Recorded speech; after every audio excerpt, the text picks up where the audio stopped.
2023 সালের অক্টোবরে আমাকে গুম করা হয়।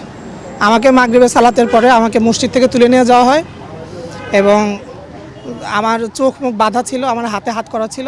আমি জানতাম না কারা আমাকে তুলে নিছে। তো পরবর্তীতে আমাকে প্রায় 23 দিন কোনো একটা জায়গায় একটা টয়লেটের ভেতরে আমাকে আটকে রাখা হয়। এরপর সেনাবাহিনীর সদস্যদের নিয়ে পুরো ভবন তল্লাশি করেন সাধারণ ছাত্র ও হেফাজতে ইসলামের নেতারা।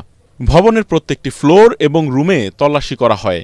বন্দীদের যেখানে আটক রাখা হতো প্রত্যেকটি সেল ঘুরে ঘুরে দেখেন তারা। তবে কোনো আটক বা গুম হওয়া ব্যক্তি পাওয়া যায়নি।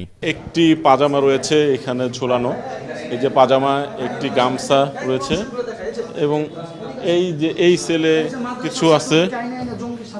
এখানে মাদ্রাসার ছাত্ররা ছিলেন। এখানে আরেকটি সেলের দিকে যাব, এখানেও ঠিক একটু এই সেল, দুইটি সেল